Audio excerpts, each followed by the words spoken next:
ఇప్పుడు 2.5 లక్షల ఉద్యోగాలు ఇచ్చే సత్తా జనసేనకు దాన్ని తీసుకొస్తాం. అలాగే రైతులకు కూడా గిట్టుబాటు ధర రావాలి, కొంత నలగాలి, పెద్దలతో మాట్లాడాలి. ఇవన్నీ వ్యవసాయం గిట్టుబాటు ధర రావాలి, లాభసాటి ధర రావాలి రైతులకి. రైతులు క్రాప్ హాలిడే ప్రకటించకూడదు. అలాంటి రైతాంగానికి అండగా ఉండేలాగా ఆడపడుచులు ఈ రోజు ఉన్నారు. ఈ రోజున బిడ్డల్ని బయటికి పంపించి ఏదైనా అఘాయిత్యం జరిగితే వైసీపీ మంత్రులు ఏమంటున్నారు? తల్లి పెంపకం. మీకు బాధ రాదమ్మా మాట ఉంటే? మీకు తల్లి పెంపకం అంట వాళ్ళకి. ఇది ఏం మాట్లాడతాం వీళ్ళతో? ఎంత ఇన్సెన్సిటివ్గా మాట్లాడతారు వీళ్ళు. కోపాలు రావా అంటే ఏం ఆలోచిస్తారు వీళ్ళు? అనుకుంటే ఏదైనా చెల్లిపోద్దా? ఇట్లాంటి బాధ్యత లేని వ్యక్తులు రాజకీయాలు ఉండకూడదు. అందుకు రావాలి అంటే మీరు బయటికి రావాలి. మీరు నన్ను కూడా, మా జనసేనను కూడా, మా నాయకుల్ని కూడా మీరు మమ్మల్ని పరీక్షించండి. గుడ్డిగా నమ్మమని చెప్పట్లా, మీరు ఆలోచించండి. చాలాసార్లు అవకాశాలు ఎవరికో ఇచ్చారు. ఈసారి మేము నిలబడతాం.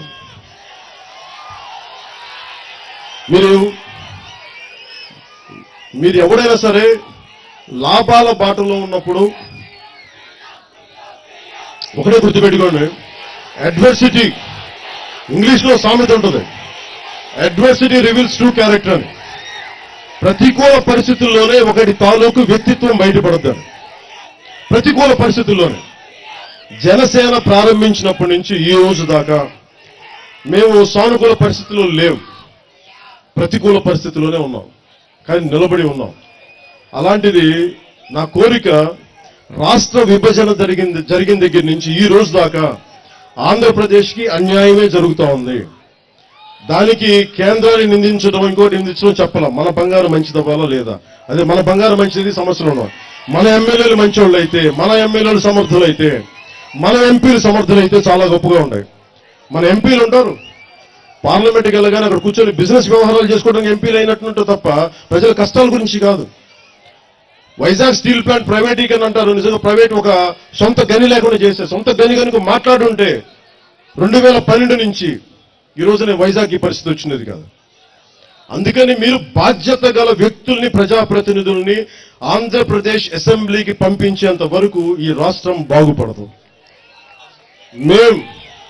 నేను మీకు మాటిస్తున్నాను, నన్ను అధికారంలో కూర్చోబెట్టలేదు, ఒక ఎమ్మెల్యేగా నన్ను పంపించలేదు, కానీ నేను నిలబడే ఉన్నాం, మీకు అండగా ఉంటాం. ఈ విషయం మీరు మర్చిపోవద్దు.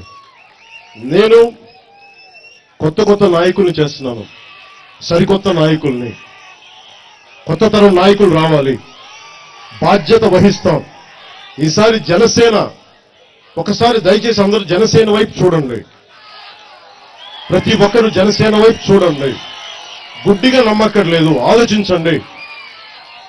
మేము నిలబడే వాళ్ళమా కాదా అనేది. ప్రతికూల పరిస్థితుల్లో నిలబడ్డ వాళ్ళం. రేపొద్దున ప్రభుత్వం మాదైతే ఎంత బలంగా చేయగలం. ఎందుకంటే మాకు అక్రమాలు మేము చేయనివ్వం, లంచగొండితనం చేయనివ్వం. ఎందుకంటే నాకు అవసరం లేదు కాబట్టి నేను మిగతా వాళ్ళకి అవసరాలు రావు. అవసరాలు రాకుండా చూసుకునే బాధ్యత మాది.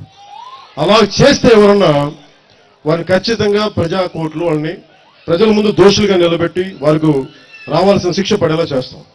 దీన్ని మీరు దృష్టిలో పెట్టుకొని ప్రకాశం జిల్లాకి వలస లాగేలాగా, ఉపాధి అవకాశాలు ఇక్కడ వచ్చేలాగా, అలాగే వ్యవసాయం లాభసాటిగా ఉండేలాగా, వెలిగొండ ప్రాజెక్టు ప్రారంభం అయ్యేలాగా, అలాగే మన గుంటూరు ఛానల్ ఎందుకు ఆగిపోయింది, ఏ పరిస్థితుల్లో, దీని మీద అధ్యయనం చేసి దాన్ని ఎలా ముందుకు తీసుకెళ్లాలి, ఇలాంటి పరిస్థితులు మేము తీసుకొస్తాం. అందుకని దయచేసి ప్రతి ఒక్కరు కూడా మా నాయకుల్ని, జనసేన పార్టీని, మమ్మల్ని సంపూర్ణంగా మీరు మీ బ్లెస్సింగ్స్ ఇవ్వండి, మాకు మీ ఆశీర్వచనాలు ఇవ్వండి. మేము నిలబడతాం. మేము కోరుకునేది దారి పొడవుతో పొత్తుల గురించి మాట్లాడుతూ ఉంటే ఇంకా పొత్తుల గురించి మాట్లాడే సమయం కాదు ఇది. పొత్తు నాకు ఒకరితోనే, ప్రజలతోనే పొత్తు, నాకు ఇంకెవరితో పొత్తు.